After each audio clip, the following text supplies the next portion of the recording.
Follow the money. That's what I always say. You always follow the money. Yeah. This is Follow the Money with Mitch Moss and Pauly Howard on VSiN. Here we go. Welcome in. It is Follow the Money on VSiN, the Sports Betting Network. Mitch Moss along with Pauly Howard. We're live in downtown Vegas. Circa Resort and Casino is the spot. We do have a 3-hour banger lined up today. Great guests on the program, including Nick Whalen, NFL preseason takeaways, future bets in 30 minutes.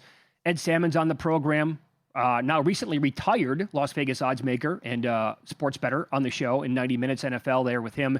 And Paul Stone a little bit later on betting the MAC this year in college football. It feels good to be back. So all of our vacations are done, right? That's this is it.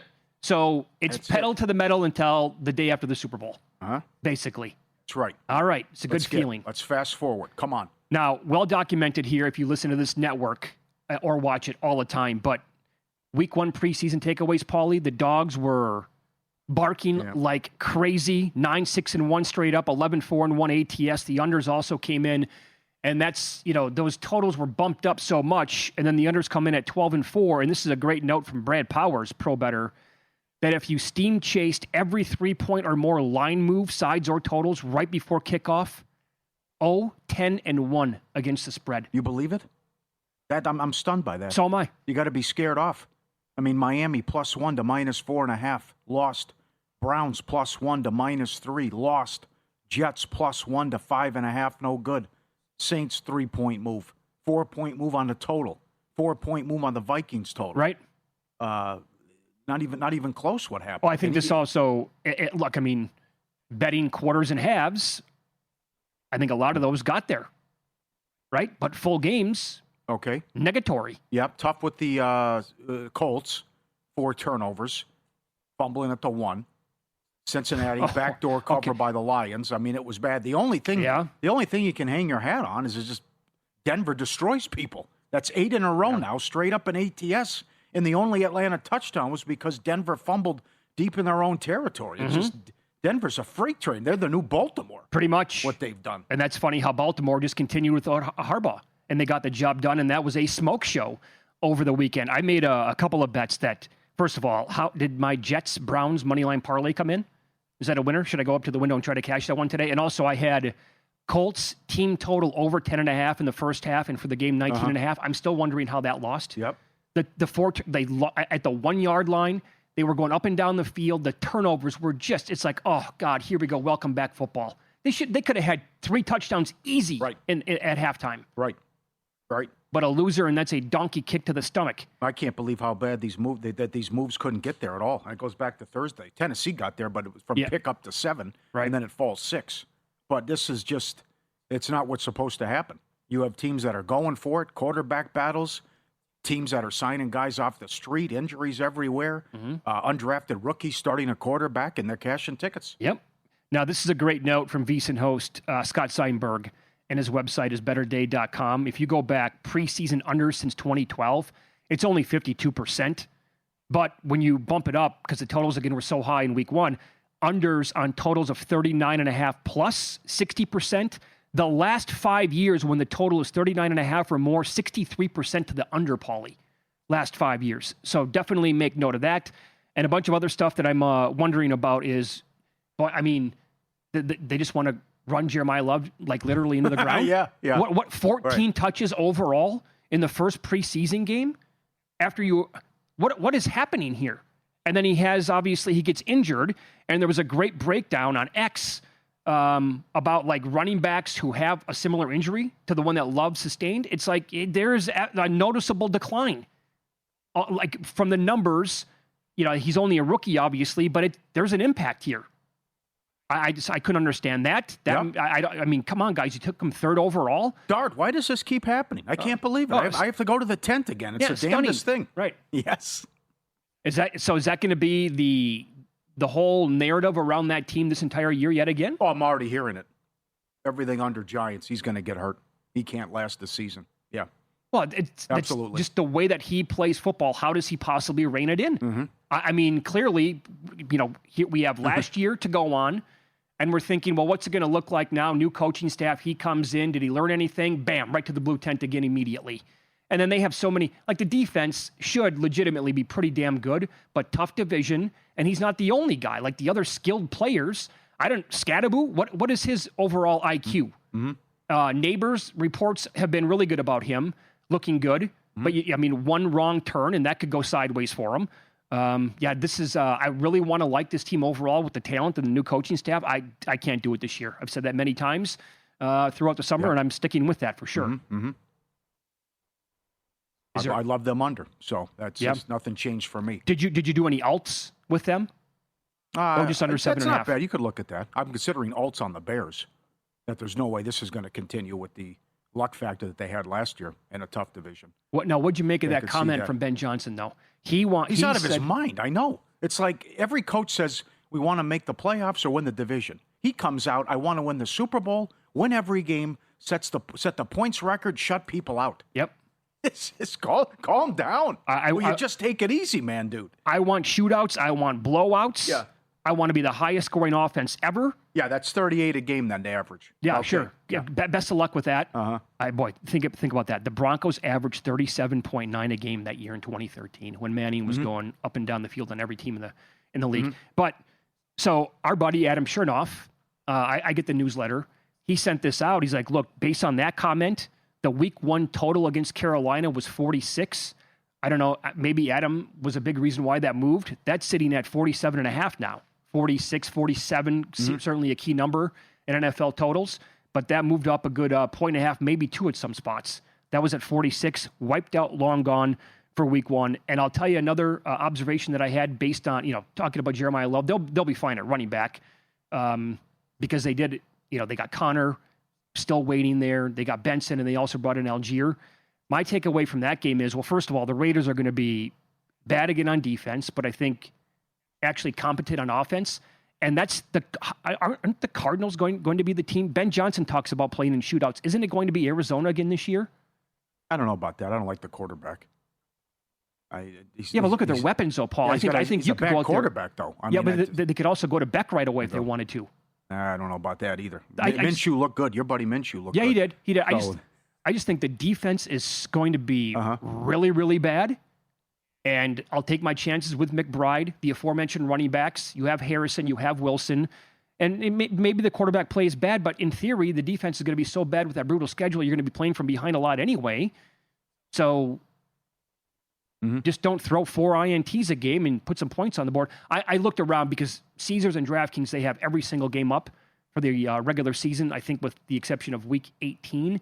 There are some tasty totals with Arizona games. We're talking mid to maybe high 40s, where I think I might have to get down for games of the year. Well, why not look week 1 against the Chargers? Okay. Chargers might do whatever they want in that game, too. Sure. I mean, because we've talked about it all summer. This is a team that lost 14 of their last 15 and was god-awful defensively. So I don't think anything's going to change in Arizona. So, and the Chargers will be popular in Survivor, too. But I'm anxious and interested to see what they look like now with a competent offensive coordinator. Yep, that totals 46.5. I could see myself being on that number. How about the Jets game under? Should the Jets-Titans have a total of 40? Probably not. How bad did they look? Yeah. Oh, now Trubisky's hurt. Their offensive line was putrid. Yeah. It's going to be the same crap, I think, at offense with Tennessee. And good luck with Geno Smith, though, too. But I don't think there should be a total of 40 in that week 1 game. We are going to do, I don't want to overreact, but in an hour, I'll give you one right now. I don't want to overreact, but, Paul, there is zero hope for the Jets or the Browns. Both of them? I'd say more hope for the Jets. I would, too. I mean, I'm being a little over the top with that, but for the Browns, do the Cleveland Browns have any hope whatsoever? No. I bet their win total under, and then you saw that mess Saturday. It's everything you want. It's why the line moved 4 points. Yeah. You have a battle at number 1, quarterback number 2, and quarterback number 3. They're signing guys off the street to play defense. Allen blitzes a few times. They get home every time. You blow a 10-0 lead. Case Keenum looks like Montana. You can't stop anything. That's alarming. And then Monken doesn't even want to have a quarterback competition because after the game he said Watson was exceptional. No, he wasn't. You scored 10 points. Right. A 10 of 11 passing. Exceptional. Yeah, it's all Charlie check down. Exactly too. Right. So, but just Sanders was awful. The second half was atrocious. That was alarming. How bad. I mean, the Bears, Case Keenum goes 9 of 10. A dump off goes for 41 yards. What a travesty! Play none of their starters, basically. Yes, right. Brown's going for it. With those battles that you talked about. It's one game. Were they the worst looking team in week 1 of the preseason? And they're certainly in the conversation. Atlanta, but that's also Tua wasn't ready. Cooper Rush just off the street throws a pick 6. Peyton always goes for it in the preseason. The Zappy looked terrible. Absolutely. How is he in the league? I don't know. Once Klubnik came out, it was a mess for the Jets. And not that it matters, but Seattle was atrocious. Yeah, they were. To score 7 points against the Cowboys and have one nice drive. Yeah. That was disappointing. But they'll be fine, obviously. One would think, unless Darnold goes back to the guy, and I don't think that's going to happen. Jets, maybe. I could see the Jets winning 5 games. I can too. There's no hope for the Browns. Yeah, I don't see it. No. I really don't. And the worst thing, as we said last week, the worst thing possible is if Watson has a good year.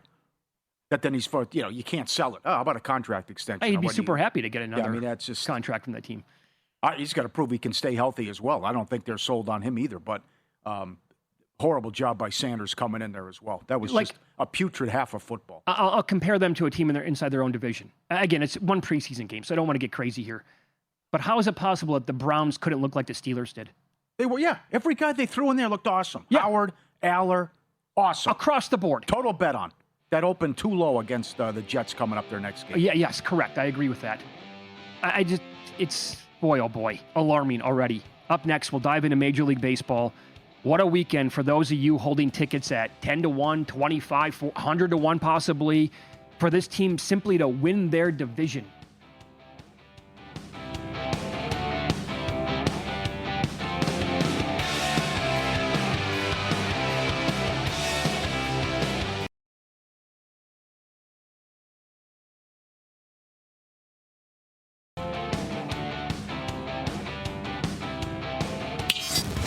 This is Follow the Money on VSiN.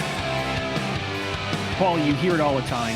Baseball is such a funny game. A lot of broadcasters will tell you that they see something different in the sport every single day calling games, for those who've been doing it for several years. And Baez, there's number one. Yeah. And how about this? In my fantasy baseball league, I picked him up that morning, but never put him into my lineup. 3 home runs. Come on. Good move, Mitch. And I'm in second place of that. That could have helped, actually. But this goes back to right before I was on vacation. We talked about that Red Sox-A's series where the Red Sox were world beaters and they're going to win the entire thing. I'm like, watch them lose 2 out of 3 to the A's, which they did. The A's took the series. Now, fast forward to last night, today, whatever. The Rays were the hottest team in baseball. Winners of 9 straight. What a Malinsky special, by the way, on Friday. It was. Against the Orioles. And the Orioles they're going for the sweep today. The Orioles are in the playoffs if they started today. How about that? Yeah. You got, 7 teams within a game and a half? Unbelievable. Boston won 32 of 37. Now they've lost 7 of 9 in 3 straight series. Yeah. Hello. Rutschman is 1 for his 17 since he joined the club. And Baltimore's playing well. Huge sweep by the White Sox. Blue Jays are playing well. Yeah, Blue Jays out of nowhere. That's right. So this is, and it's St. Louis. They're 3 outs away from winning their 10th game in the last 14. Yeah, again, that's another one. What was that from the Chicago Cubs this weekend? It's specifically like their starting pitching lose 8-4 and 11-4 to the Cardinals. Yep. Mets are out of time, but still they've won 9 of 12. Huh? Friars on fire, 17 of 22. Right? There's a lot going on here, and there's just going to be record-wise some lousy teams in the playoffs. Oh, no question. That's too many teams make it. You play 162 games. You can't have 12 teams make the playoffs overall. They're finally getting it. Or if they're finally getting it right in their face. Yep. You want to throw all these playoff teams, and here comes a bunch of crap then. So how about this now?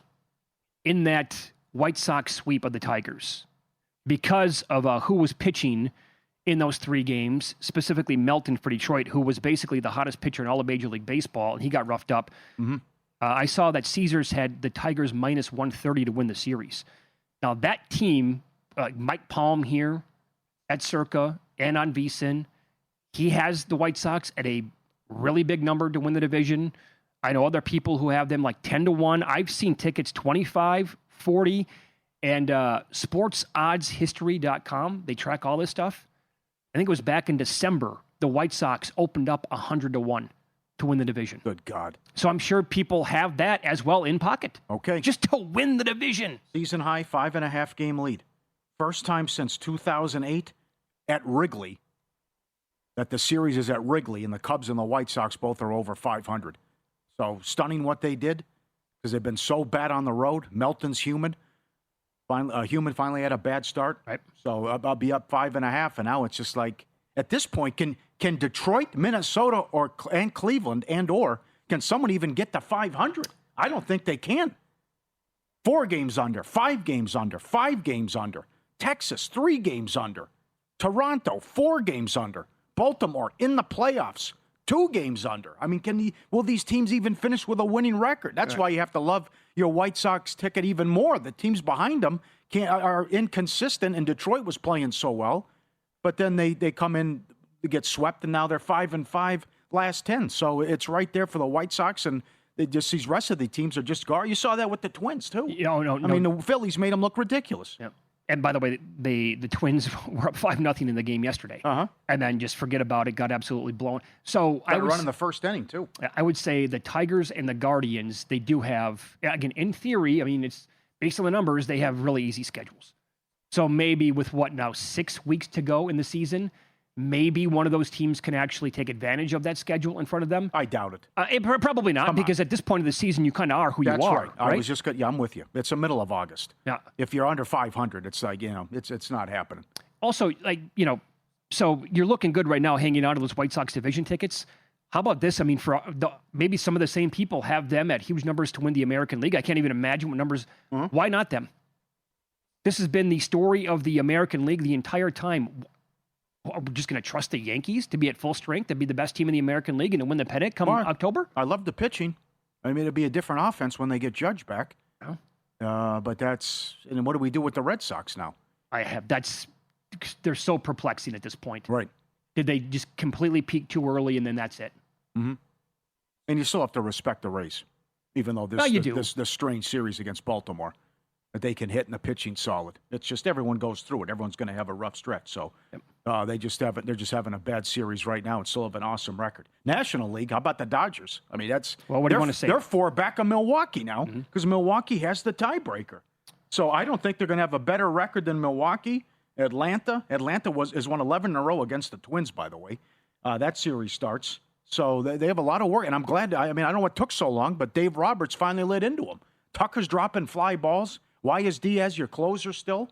You give him the vote of confidence. He walks the bases loaded and escaped after he blew 3 saves in a week.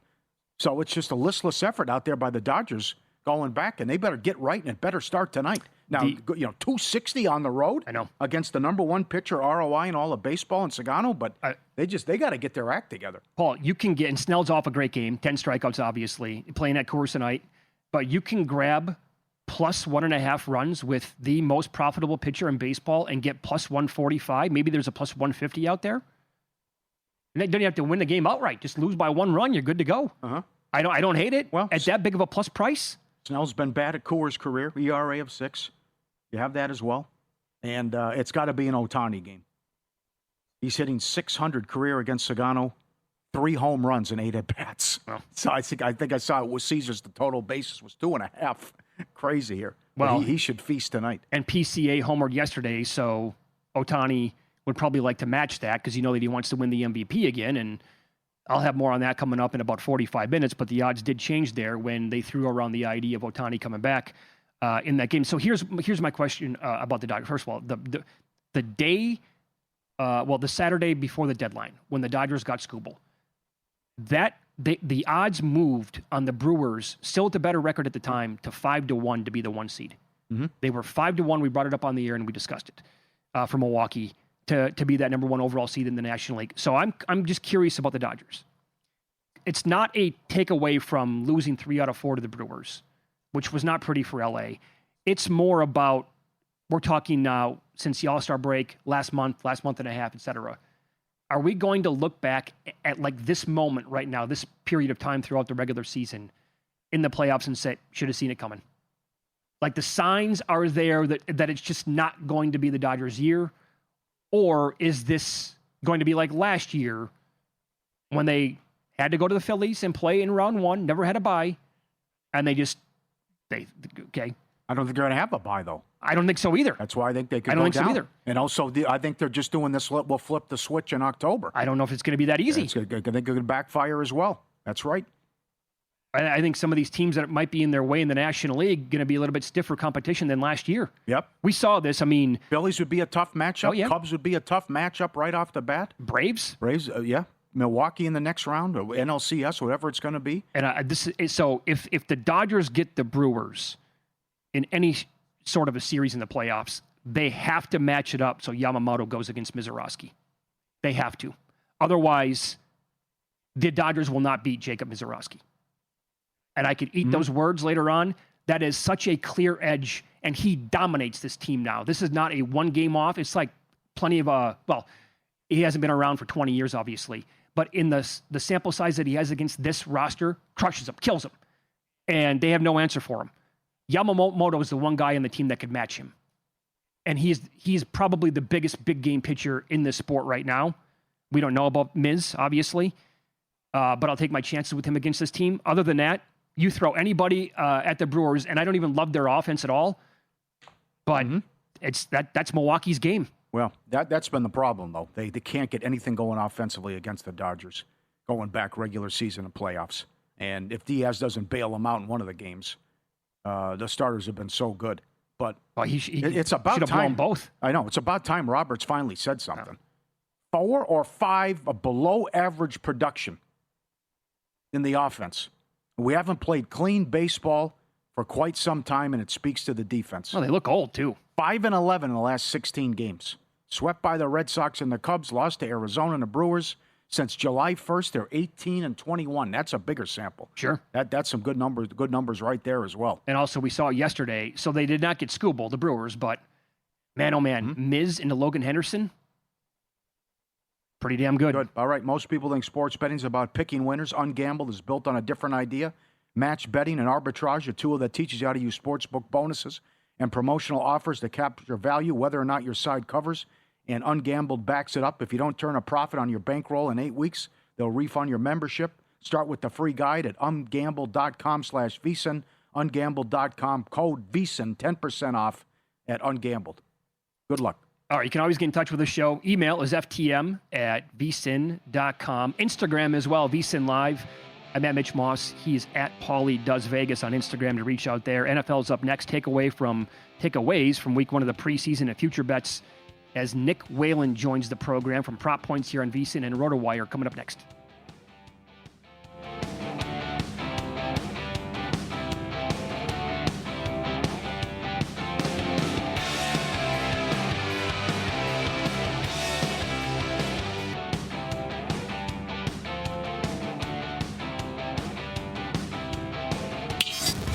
This is Follow the Money on VSiN. It feels good to talk NFL like every single day now.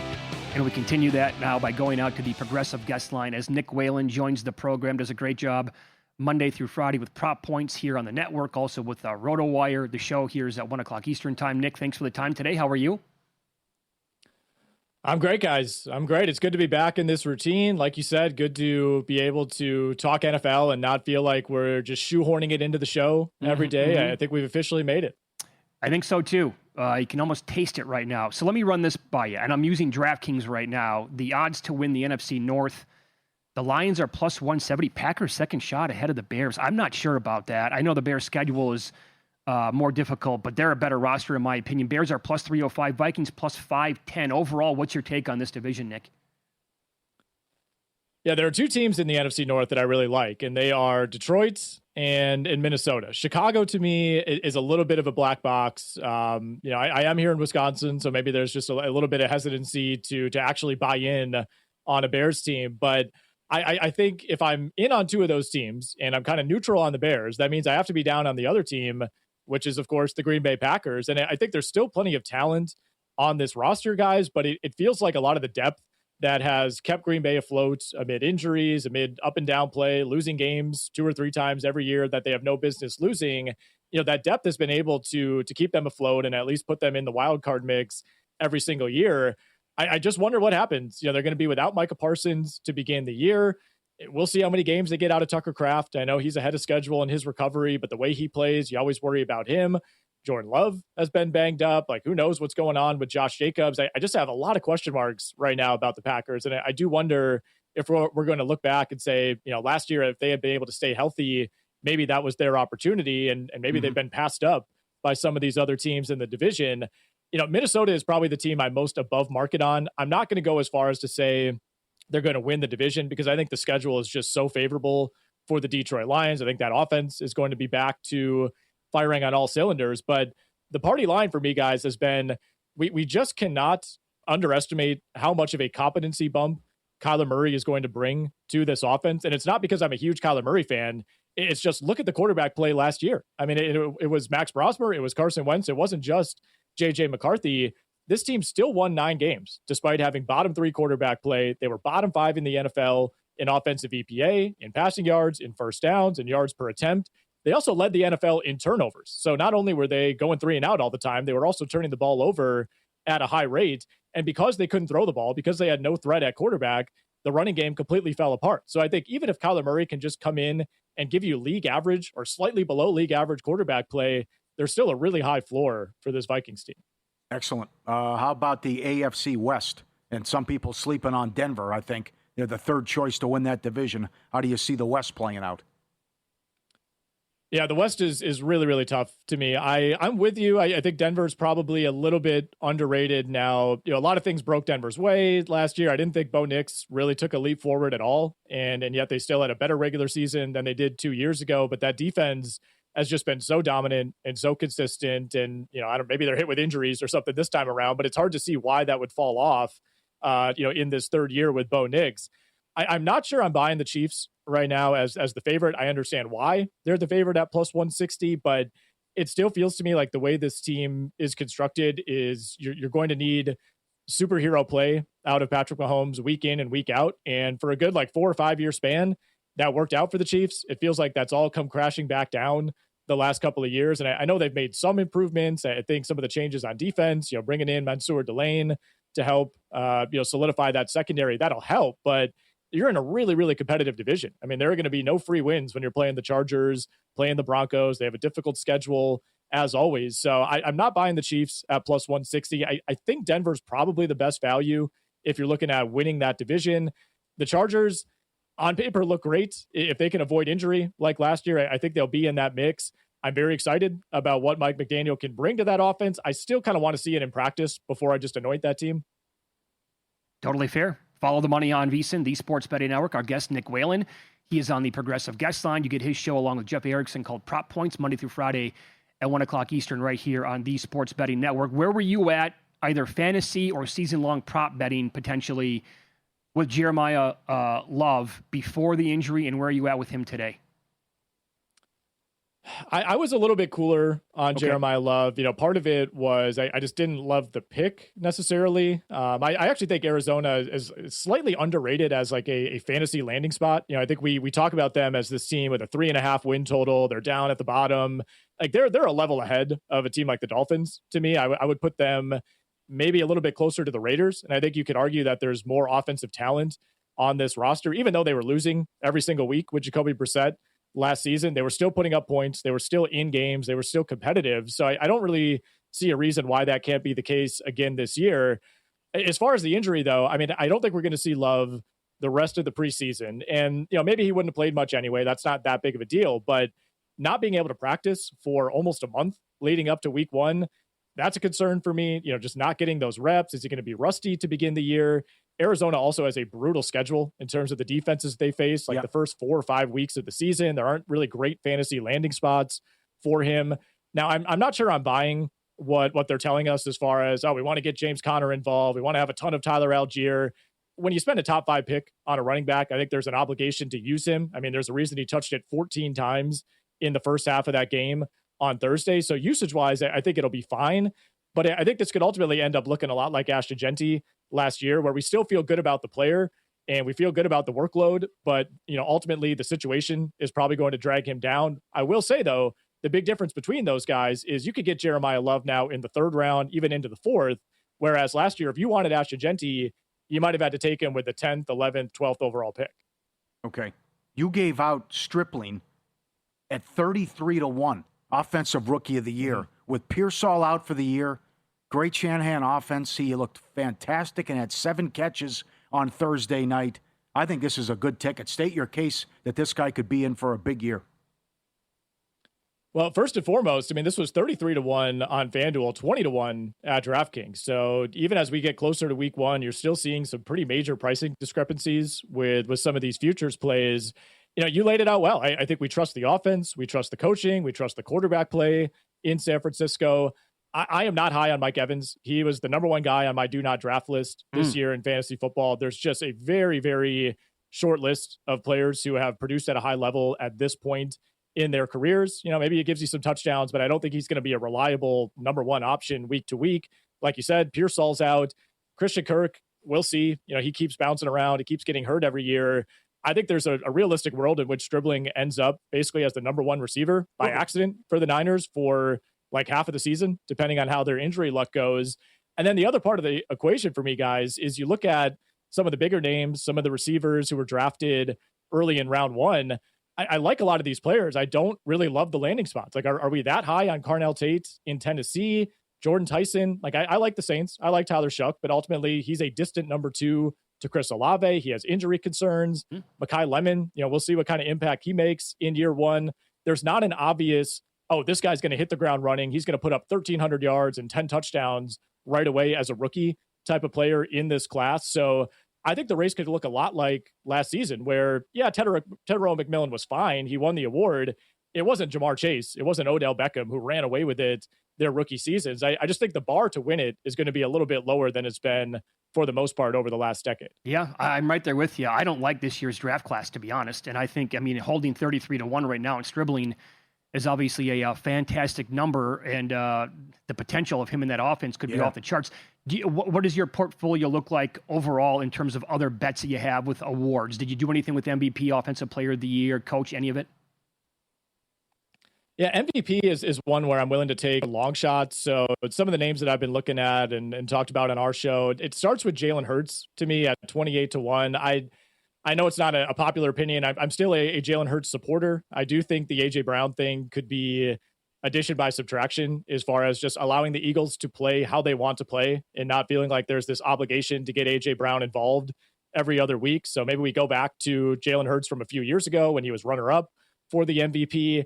I think a sprinkle on Jared Goff at 35-1 makes sense. No quarterback has more touchdowns. No quarterback has more yards than Jared Goff over the last 4 seasons. If the Lions are as good as I think they could be, I have them 8-1 to be the number 1 seed in the NFC. There you go. I think Jared Goff will at the very least be in that conversation. And then Baker Mayfield, who you can find as long as 55-1. He's the other one. I know the Bucs had a disastrous run to finish the season, but if we get Baker Mayfield from the first half of the year, there was a point, I think it was week 7, week 8, where he was like plus 230 to win MVP. It was him versus Josh Allen at that time. Again, you look at the NFC South, the bar is not that high to win that division. If the Bucs can get to 10, 11 wins, maybe that's enough for Baker Mayfield to force his way into that MVP talk. Great spot as always, Nick. A pleasure talking to you as always, and really looking forward to it now on a weekly basis. Thank you. Absolutely, guys. Thanks for having me. Nick Whalen on the Progressive Guest Line. Follow him on X at Whalen, but replace the L with the number 1. So WHA1EN. Win-lose up next. You remember when everything was going over not that long ago? Well, it is completely flipped. How about 14 straight unders? Pauly, details next.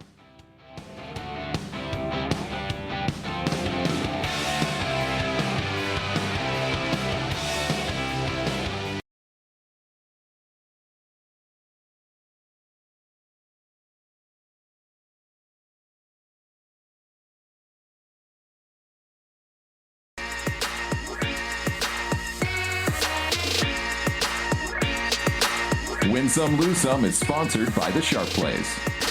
Were you a winner last night? Wow, winning. Or was it a rough one? Well, they can't all be winners, can they? Loser! You're a loser! Pauly Howard recaps the night in sports betting in Win Some, Lose Some. Unders 12-4, week 1 preseason. Dogs 12-4. Moves of 3+ points, 0-10 ATS. Buccaneers plus 225. Washington plus 150. Broncos 8 wins in a row straight up and ATS. Rams 7 in a row ATS. Fantastic. This is offered at DraftKings. Unbelievable. Browns to have 100 receiving yards in the first quarter, 11-1. Bills plus 950. Bears 3 touchdown passes plus 650. That's wild. That with markets in preseason football that they offer with some of the props. UFC was. Is it like, is it the same number as like the passing yards or? I have to look at it. Yeah, okay. I got to look at it. I didn't know that stuff was available. Right. UFC. Wells to have a submission in round 3, 120-1. What? He was 32-1 to have a submission, period. To win in round 3 was 35-1. Added up, how about that? Johnson, sub round 3, 60-1. How about that two-teamer? Submission, 16-1. To win in round 3, 16-1. Magny did it again. Knockout 6-1 to win in round 2, 10-1.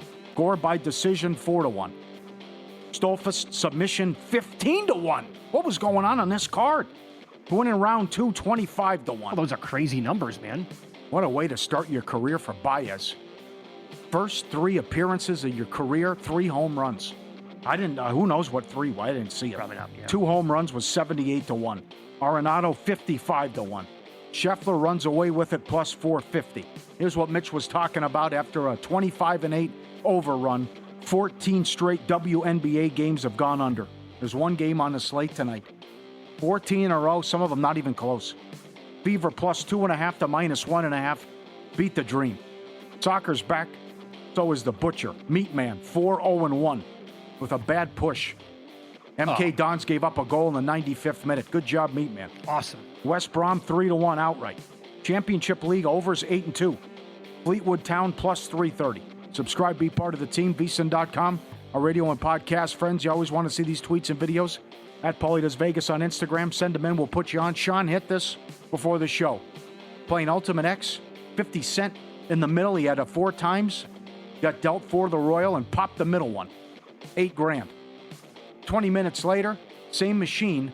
No multipliers, but a Royale with cheese on the bottom. $2,000. Same machine, huh? How about that? Never happens to me. I know. What happened to you before the show? You're playing in 10 play and you get dealt 4 to the Royal and you can't get it. How about this gal? Same type of deal.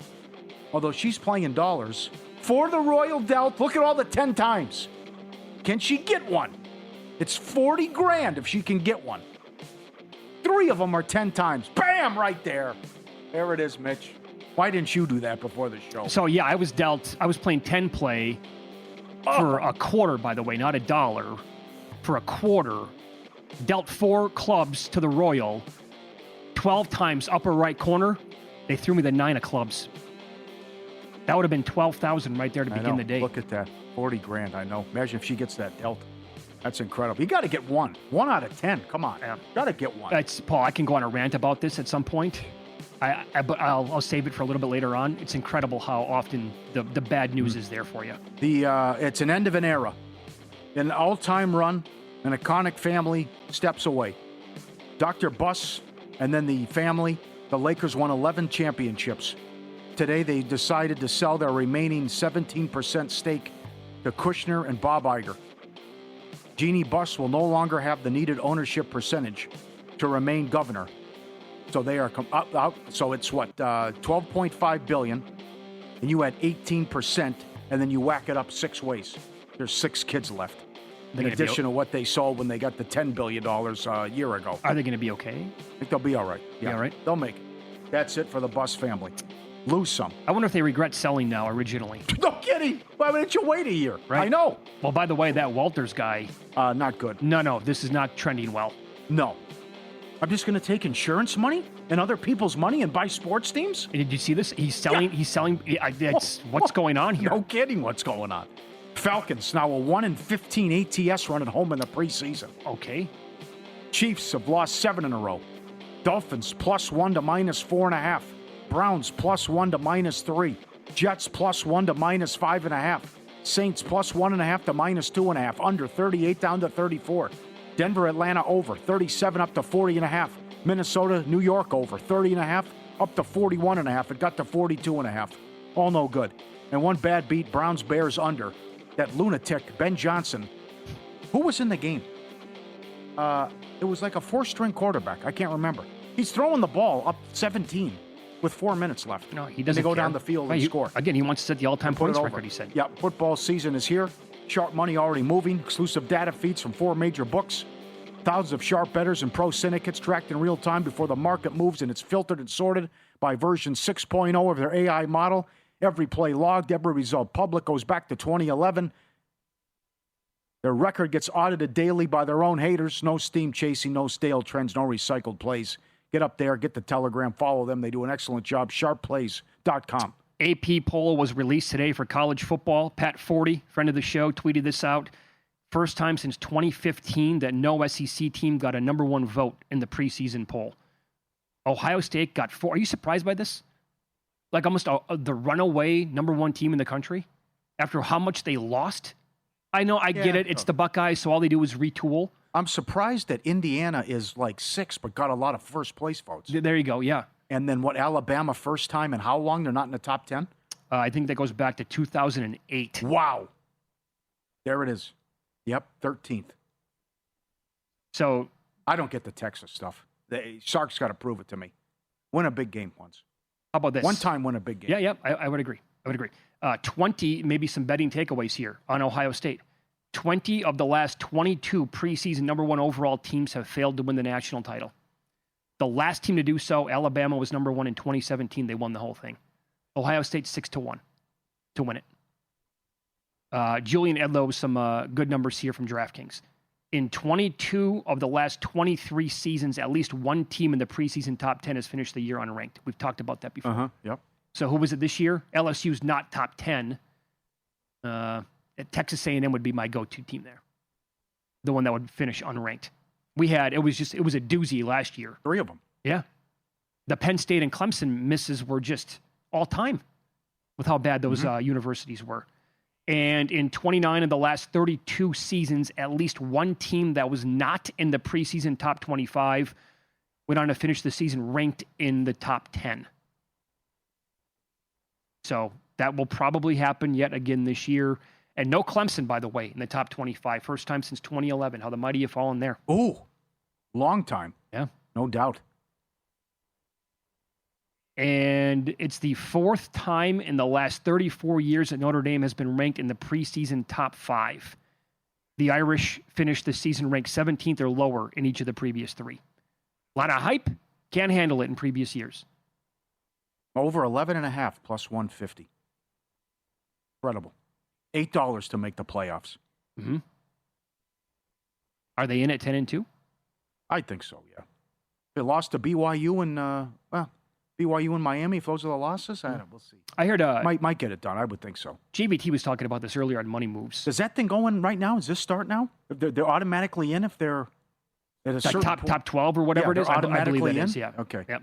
So in the Big 12, JVT's talking point was, how many teams can get in. The total on that is 1.5. But his whole thing is rather than bet that, just bet BYU at plus 330.